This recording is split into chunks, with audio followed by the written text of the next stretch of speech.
আমরা এই ভিডিওতে দেখব কিভাবে একটা পোস্টকে অন পেজ এসইও করা যায়। তো আমরা প্রথমে অন পেজ এসইও এর জন্য আসলে কি কি প্রয়োজন সেগুলো আমরা একটু বিস্তারিত দেখব। প্রথমে আমাদের একটা টেক্সট প্রয়োজন, কিওয়ার্ড প্রয়োজন। আমরা কি কি কিওয়ার্ড ব্যবহার করব সেই কিওয়ার্ডগুলোকে আমাদের প্রথমে সিলেক্ট করে নিতে হবে। এবার নেওয়ার পর আমাদেরকে একটা কন্টেন্ট থাকতে হবে। আমরা ওই টপিকস এর উপরে বা ওই নিচের উপরে একটা কন্টেন্ট আমরা লিখে রাখবো। তো আমরা প্রথমত আমাদের প্যারাগ্রাফ পেজে আমাদের পেজ হেডিং 1,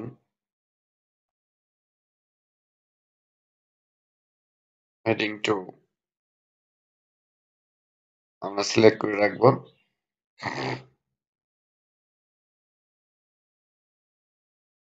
তো এবার আমরা একটু দেখবো ইয়োস্ট প্লাগইনের মাধ্যমে কিভাবে অন পেজ এসইওটা কমপ্লিট করা যায়। দেখুন আমরা প্রথমে দেখে আসি যে আমাদের কিন্তু এসইও গুড, রিডেবিলিটি গুড, দুটাই আমাদের গুড আছে। তো আমরা এখানে হচ্ছে পার্ট আছে কয়টা? 4টা।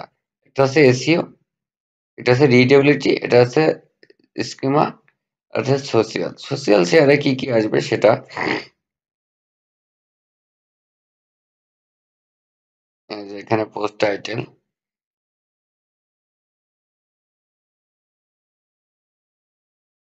তো আমরা হচ্ছে এসইও এসইওটা নিয়ে কথা বলি।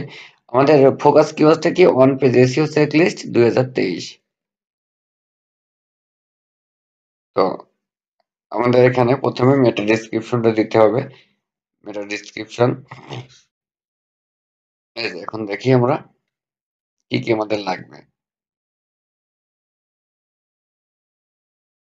বলেছে key phrase is introduction. Key phrase in introduction মানে কি? Your key phrase is not synonym, do not appear in the first প্যারাগ্রাফের মধ্যে আমরা কোনো কি ফ্রেজ বা সিনোনিম ব্যবহার করতে পারবো না। তো দ্বিতীয়টা কি? Single title. H1 should only be used your main title. Find all H1 in your text that are not your main title and আচ্ছা আমরা দেখে আসি কোনটা। এটা আমরা কি H1 করে দিয়েছি, এটাকে আমরা H2 দিয়ে দিই। দেখুন আমাদের ওটা চলে গেছে, চলে গেছে। যেটাকে কি ফ্রেজ ইন সাবহেডিং, সাবহেডিং এর মধ্যে H1 H2 H3 এর মধ্যে হচ্ছে পারফেক্টলি সাবহেডিং বা কি ফ্রেজ বসাতে হবে। এবার দেখুন আউটবাউন্ড লিঙ্ক। আউটবাউন্ড লিঙ্ক কি? আউটবাউন্ড লিঙ্কটা হচ্ছে মানে এই রিলেটেড অন্য কোনো ওয়েবসাইটের লিঙ্কটাকে লিঙ্কিং করা।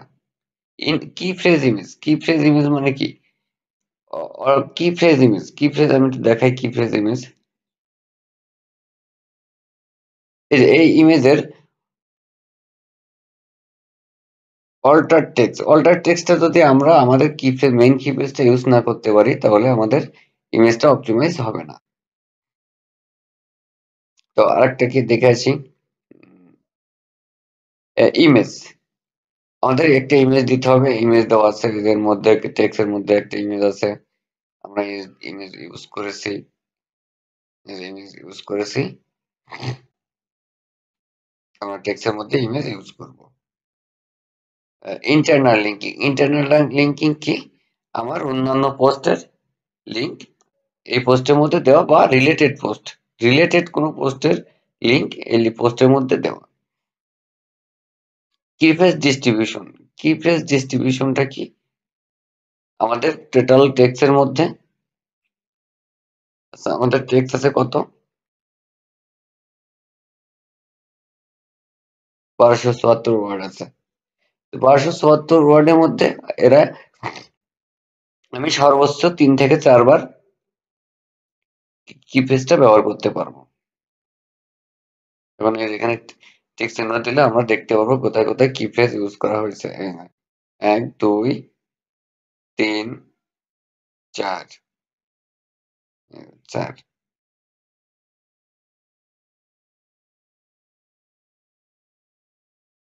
কি ফ্রেজ ডিস্ট্রিবিউশনটা দেখা যায় কোথায় কোথায় ব্যবহার করা হয়েছে।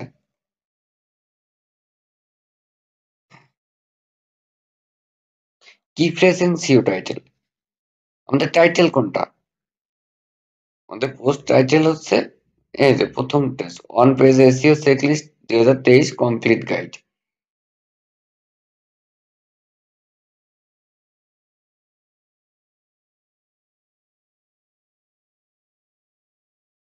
এটা হচ্ছে আমাদের সিও টাইটেল। এই টাইটেলের মধ্যে দেখেন আমাদের কি ফ্রেজটা আছে, অন পেজ এসইও চেকলিস্ট 2023, এটাকে ব্যবহার করতে হবে। তো আরেকটা কি দেখে আছি আমরা, প্যারাগ্রাফ লেন্থ, প্যারাগ্রাফ লেন্থ সর্বনিম্ন 300 হতে হবে, তার উপরে যেটা হয় 300 হলে আমাদের গুড জব। তো কি phrase density, the focus key phrase was found 5 time, মানে আমার 1200 ওয়ার্ডের মধ্যে 5 টাইমটা হচ্ছে great, this is great. Key phrase এর মেটা ডিসক্রিপশন, কি ফ্রেজটা আমাদের মেটা ডিসক্রিপশনের মধ্যে থাকতে হবে, এই যে মেটা ডিসক্রিপশন, এই ডিসক্রিপশনের মধ্যে কি ফ্রেজটা থাকতে হবে।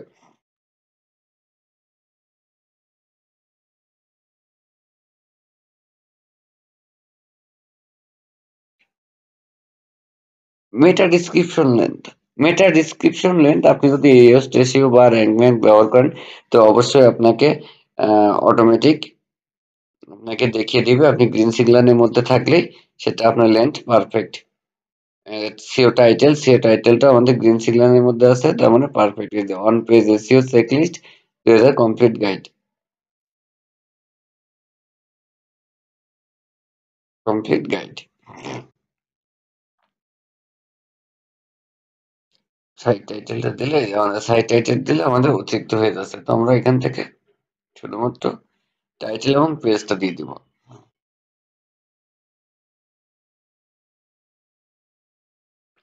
তো এবার হচ্ছে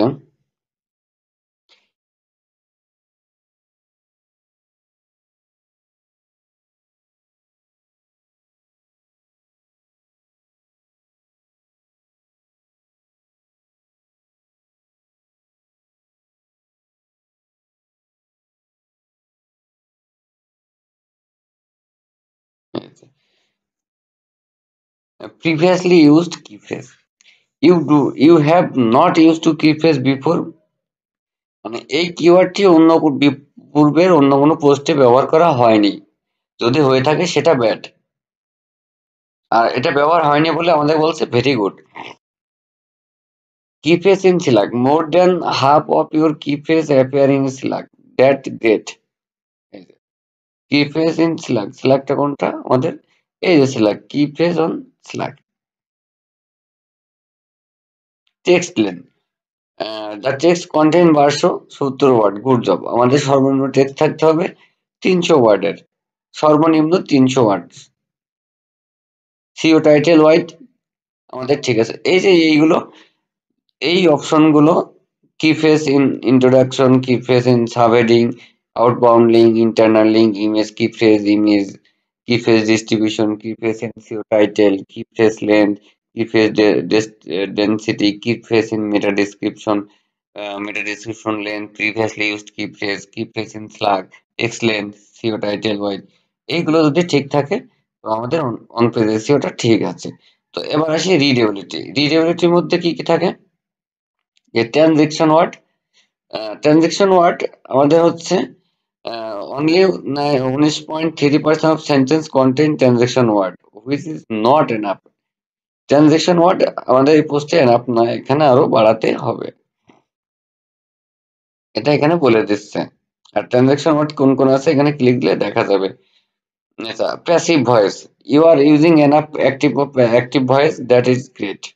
প্যাসিভ ভয়েস কোন কোনগুলো আমরা এখানে দেখতে পাচ্ছি, প্যাসিভ ভয়েস আমাদের মার্কিং করে দিচ্ছে, প্যাসিভ ভয়েস দেখা যাচ্ছে। এবার আসি consecutive sentence, there is enough variety in your sentence, that is great।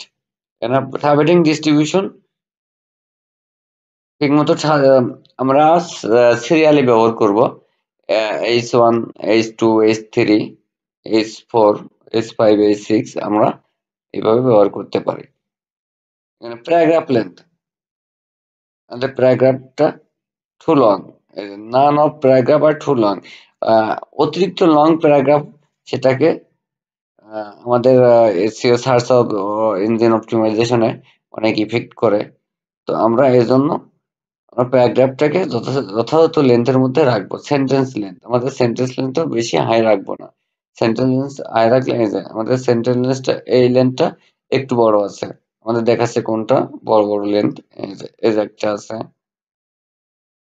তো এই বিষয়গুলো যদি ফলো করে পোস্ট ক্রিয়েট করা হয় তাহলে 100% পোস্ট ইন্ডেক্স হবে, প্লাস র্যাঙ্কিং এ যাওয়ার সম্ভাবনা আছে। ধন্যবাদ সবাইকে।